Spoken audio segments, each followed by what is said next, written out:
Amazing. I'm back. I'm here, JSConf Budapest, today with my friend Lucky. And so I just got to meet him, actually, and I found out he's also from South Africa. And so for those of you that know, I'm South African. I'm born in South Africa, born in Durban, not too far from where Lucky's from, actually. I thought it was like an hour and a half drive, but then he corrected me. It was actually a 6-hour drive. So it shows you how little I know about South Africa, because I left South Africa when I was 5 years old and moved to Canada, and now I'm living in London, UK. So whenever I meet another South African, I have to like sit down and talk to them, be like, hey, tell me about this country that I haven't been back to since I was 5 years old.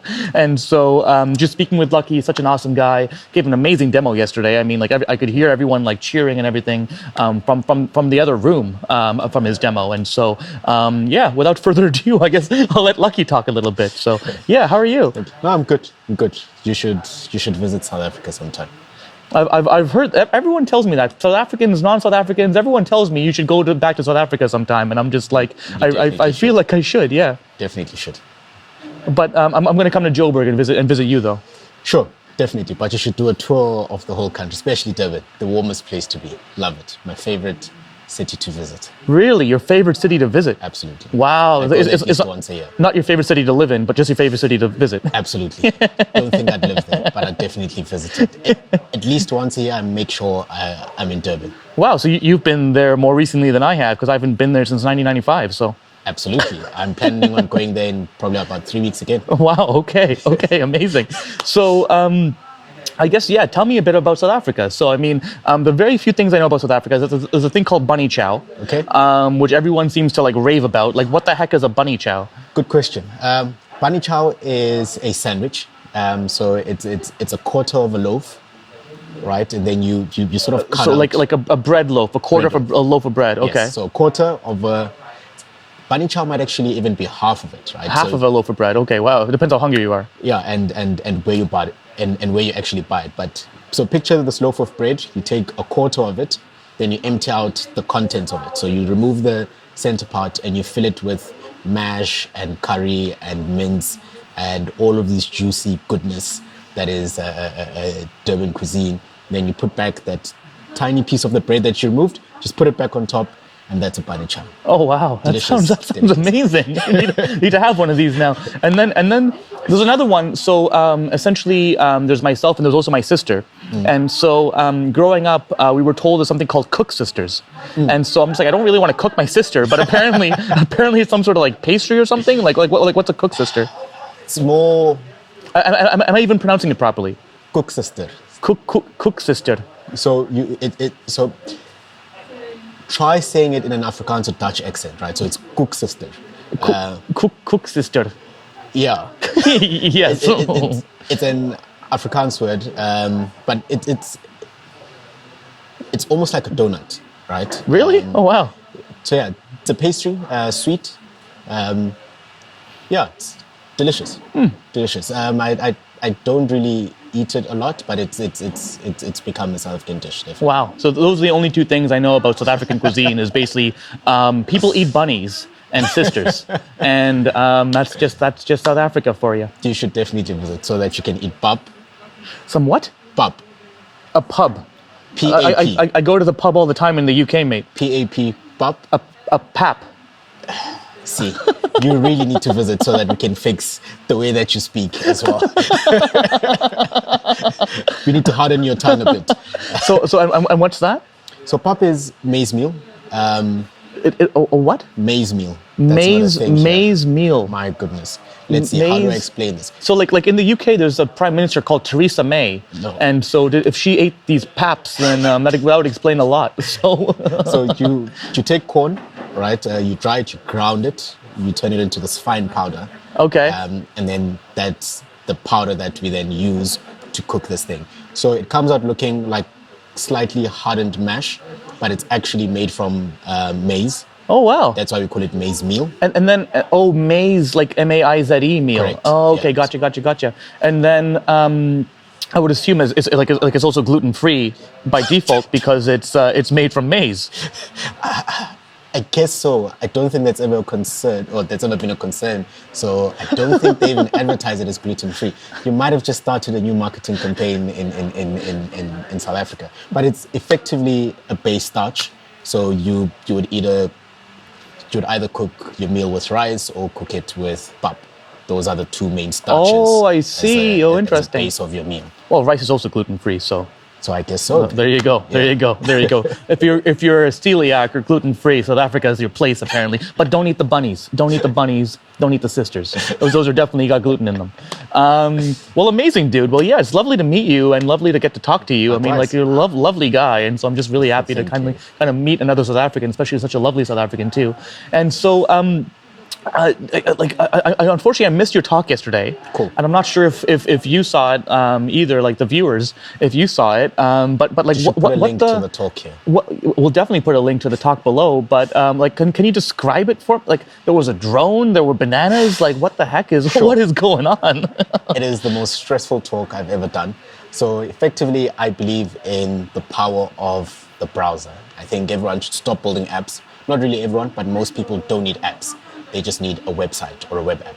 So to try and be this evangelist for the browser, I show the power and capabilities of the modern browser.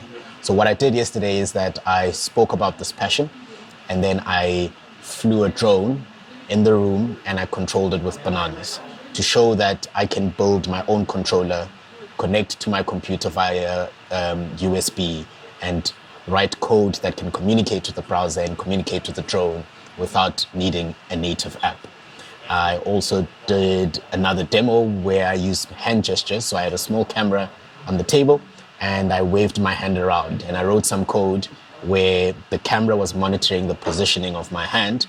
Then based on where my hand was, it would send instructions to the drone telling it how to move using Bluetooth. And all of this from the browser without any native app, just using JavaScript. Easy stuff, pretty simple. It's web development 101. So sorry. So roll back to the banana part again. Cool. So you had literal bananas. Yes. Like physical bananas, like an actual banana, not like a virtual weird like banana in like a CSS banana or whatever. It was like a real like banana. On my way to the conference yesterday, I found a shop here in Budapest. And I walked in and I saw bananas, and I said to the guy, I'd like 4 of these. He gave me the 4 bananas that I brought in here, did my demo, and I walked off stage and ate one of them. So it is literal bananas. And I mean, for me, I'm an Apple developer, but I've never heard about banana developers over here. So I mean, that's crazy. As a fruit, I absolutely hate apples. So they are the only fruit that I never use for this demo, but we can effectively use anything. But how does it work? Do you have like a sensor measuring like potassium levels or something? Like how does Not at all. like is it conductive? Is that why? Like how do you? Exactly. Okay. So what I did is that I've got a tiny chip. I used to use an Arduino Uno, but then that required me to write more code to do this. So now I just use a chip called a Makey. Okay. Yep. Super cool chip that fires off keyboard events. So in the browser, I'm just listening for pressing WASD. Gotcha. But then what's actually happening is that the Makey has all of these pins, and if you ground them, so if you try and if you try and connect them to a ground or 0 volts, it fires off that keyboard event. Gotcha. So all I'm doing with the bananas is that I'm holding one of them that's already connected to ground.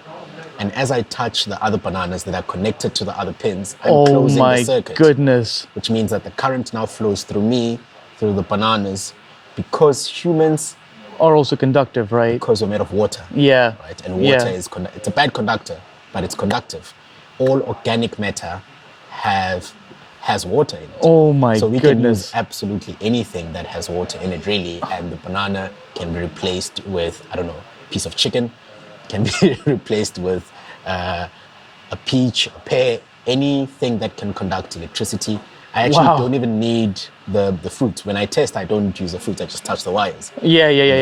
Bananas are just it's a show prop or a gimmick or something that you do on stage, right? Absolutely. Yeah. That's wild. But yeah, it's just conducting electricity. What? So for me, I actually race cars. Like I take my car, I race my car on racetracks and everything. And people ask me, oh, well, I played Mario Kart. Do you bring turtles and bananas? And I'm just like, of course I bring turtles and bananas. Like, as obviously a joke. But like, then there's Lucky over here, like literally using bananas to fly a drone. And so I take jokes very seriously. So whenever people joke with me, I go, okay, cool. I'm going to build that. so please don't make any interesting jokes during this interview. Oh no, I'm going to be very serious from now on. I'm not going to make a single joke this entire time. He's going to go do it.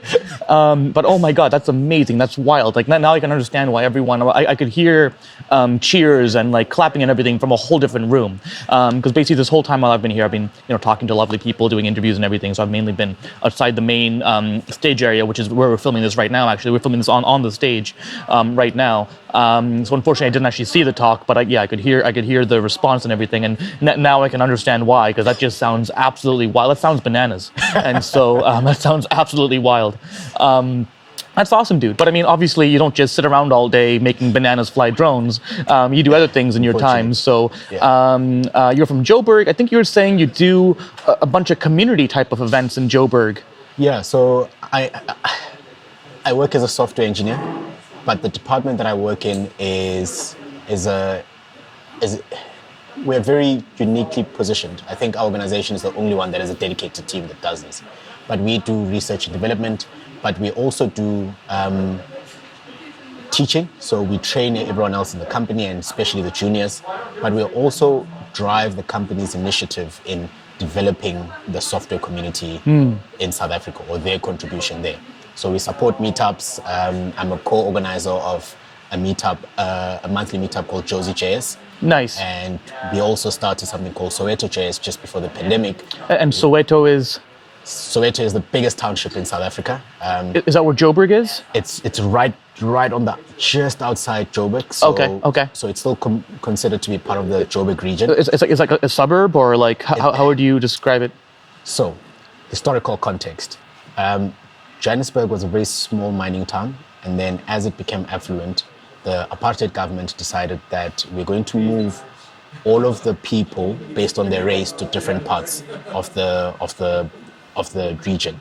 So Soweto stands for Southwestern Township. So it was apartheid government housing for black people, and so it's where the mine dumps were. So it's a very previously disadvantaged background, and it's where all the black people were thrown into. So people of Indian descent were thrown into areas such as Lenasia and the likes. This is apologies. I throw up in my mouth a little bit when I hear the word apartheid these days. That wasn't planned. I just literally did. Sorry. No. Oh, geez. No. As a South African myself, of course, we left 1995 after the first democratic election in South Africa from Durban, and these were the types of challenges that myself and my family faced for over 100 years from when we were exported from India to South Africa in the 1800s, late 1800s, and then when we moved in '95. And so, for those of you that aren't familiar with apartheid, like as Lucky just said. You had different areas where different racial groups could live, and you couldn't actually enter the other racial groups' area without like a special pass. And so I remember laws applied to different people as well. Different laws apply to different people as well. And so, like, correct me if I'm wrong, because I've been living outside of South Africa for so long. I'm not as close to the historical knowledge on this. But for a African person to enter a white neighborhood, you need a special pass even to kind of do that. And there were times where you were not allowed. So I mean, we're talking about comedians always talk about A-grade racism, right? Like not nuanced. Is that offensive? No, there were clear signs that said no blacks here. Or there were queues, there were bathrooms, there were benches, there were public transport. I remember if you Google apartheid and you look at the Wikipedia article, if it still happens to be the case when this video comes out and you do this, the Wikipedia article picture, it's a picture of a sign on the Durban beachfront from the year I was born, 1989, and it said something to the effect of this part of the beach is reserved for people of the white racial group. By some law, they cited some literal law, and if you are found in this area and you're some other racial group, you'll be fined, and that's basically what fined and arrested. Yeah. And that's basically what it said. Like essentially go Google it and take a look for yourself. But to give you an idea, like you couldn't even use the same part of the beach. Everyone had their own different part of the beach. The same door sometimes. There would be an entrance for people of color, particularly black people, and then there would be an entrance. They were often termed as European and non-Europeans. Yeah, and so I need to tell one story about this, and we'll get back to what Lucky's doing with communities. I need to tell one story about this. So basically for us flying from South Africa to Canada, we got to Canada, and it was Canada in the middle of winter, and they got us a house in a place called Grand Falls, Newfoundland. And basically, like we used to live in an area of Durban because my mother and my father are one of a handful of brown people in the whole country to become a doctor and like a lawyer for my mother and a doctor for my father. Like you weren't allowed to go to a white university to get those degrees as a brown person. Is my understanding, and so very limited people got to go into and get those professions. And so we were fortunate that we lived in a white area in Durban. I think towards the later stages of apartheid, because we were seen to be whatever. Just a bit more information there, right? So when we talk about that era, there used to be a system called the 1 Rand, 2 Rand, 5 Rand, and 8 Rand system, right? Which meant a rand is a South African currency. That's our currency. So it's like Canadian dollars, US dollars, British pound, South African rand. And what that meant is that for every rand that the state spent on the education of a black or African child, they spent 2 Rand on the education of what we term colored people, which are descendants of the Khoi and the San people, or generally mixed race people as well. And is that me? No. No, okay, that's not me. That's not me. Okay. You fall into the 5 Rand category. I'm the 5 Rand. Where people of Indian descent, for every Rand that was spent on a black child or an African child, 5 Rands were spent on a child of Indian descent, and 8 Rand spent on a child of white descent. So your parents becoming doctors and lawyers was not necessarily, it was not the norm, but it's also not a surprise. The system wasn't. So but for a black person, it's literally 1 in 8. Compared to a white person under that system. So you can understand why this topic hit so close to home for me, quite literally. And again, I've been living outside of South Africa since I was 5, and so hearing all these stories now, it hits very close for me. But anyway. What I was trying to say is we lived in a white part of town, and under apartheid, black people were given a special pass to come and pick up our garbage, because obviously a white person couldn't pick up the garbage. No, they're physically incapable of picking up garbage, obviously. And so when we moved to Canada, Grand Falls, Newfoundland, in the middle of winter, it was the most white my parents have ever seen, and I remember this vividly. They used to sit in the front of the house, of our house in Grand Falls, and wait for the garbage day. They used to sit in the front of the house and watch a white man pick up the garbage. And they used to sit there and be like, "Oh my God, are you seeing this? Are you seeing this right now? He's doing it. He's picking it up. He's putting it into the garbage truck. He's doing it. Take a look at that." And they used to sit there and watch a white man pick up the garbage as if he's physically incapable of doing it, because for their entire life they've been so brainwashed in the system to think that because you're a certain color, you're incapable of doing certain tasks. You know what I mean? And how absurd is that whole system? But anyway, we could talk about this for a very long time. I'm going to go back to what we were talking about, which is the community work that you do. After explaining to me why Soweto is Soweto, and you feel like you can't. It's difficult to talk about South Africa without talking about these types of things, because obviously the whole country has been shaped around this for hundreds of years, really, right? And so it's kind of difficult to talk about South Africa and not talk about this. But anyway, back to the community work that you're doing. Yeah. So South Africa has this massive youth unemployment problem. But at the same time, our ICT sector, our tech sector, has a massive skills shortage. We also see a lot of people, a lot of skills professionals leaving the country to go and live and work elsewhere, which means that we can never really close the gap between opportunity and people that can fill this opportunity. And so some of the things that we are trying to do is to try and get more people interested in technology, get people trained up in technology and get them placed into opportunities or match them up with opportunities. And there are a lot of people in South Africa that are working towards this. There are podcasts that are specialized gear at that. Excuse me. We have skills development programs. And so what I do is to try and get more people interested, and once they're in there as well as juniors, to sort of give them a community that they can rely on, a community that they know that can sort of reassure them that if you're struggling with things, you're not alone.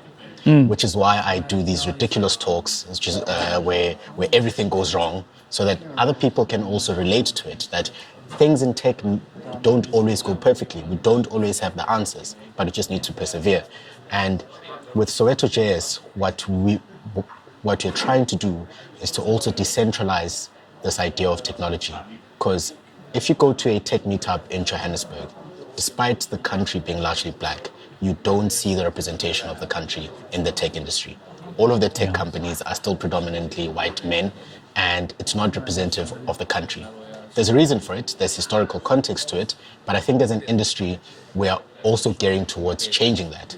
And so we're seeing a lot more initiatives that are aimed at trying to reach people that we haven't been able to reach before. And that's the dream with Soweto.js, to really take JavaScript into the townships. And Soweto is just a start for us. That's amazing. I love that. Yeah, I love that so much. Yeah.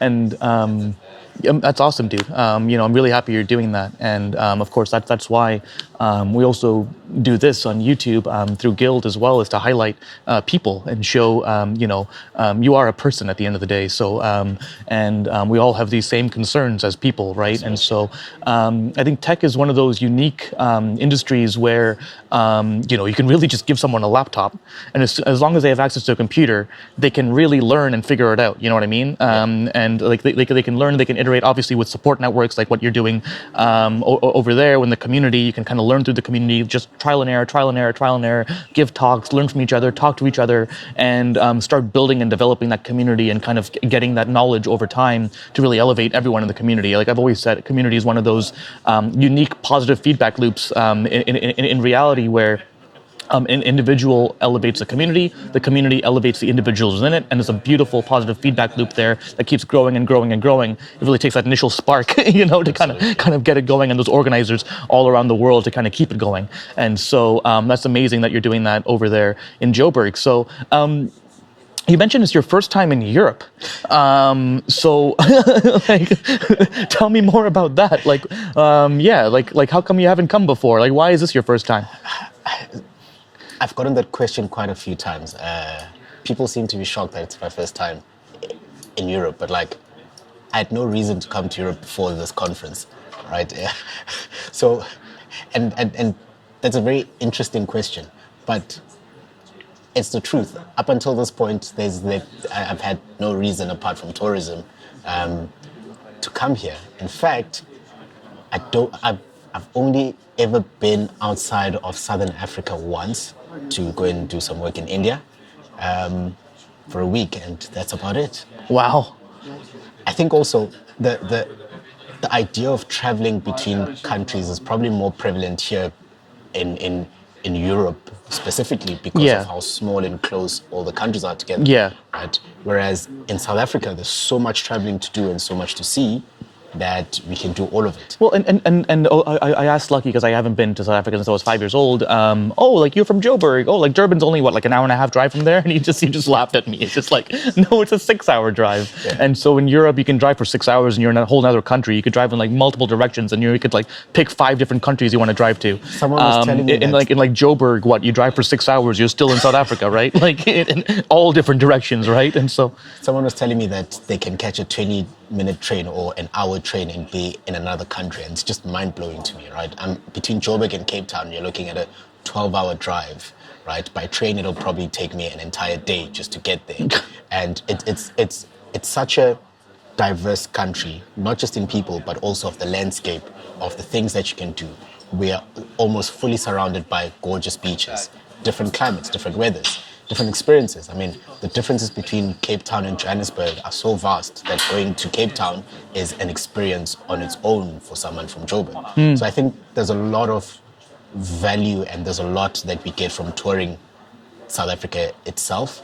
And I really wish that people would really take that up as a thing to see the country first. Well, yeah, as you said, I want to go back now. I mean, just talking to Lucky, I mean, he's really inspiring me to go back and see more of the country that I was born in. I've been back since I was 5 years old. I see some animals. Yeah, there's Kruger National Park over there, right? There's a lot of animals in Kruger. There's quite a few parks. You can quite a few find parks. a park everywhere outside of Johannesburg. And there's quite a diverse set of landscapes as well, right? There's mountains, there's safari, there's obviously there's desert, up around Botswana area, the Northern Cape and the northwest parts of the country. And then there's obviously beautiful beaches, oceans. You have in Cape Town there's where the Atlantic meets the Indian Ocean, right? You have that well-known line in the sea, which I'm not sure is if it's actually scientifically accurate, but it's more of, if you believe it's true. So yeah, I'm pretty sure that it is. I mean, if you think about it from a geography perspective, you also have very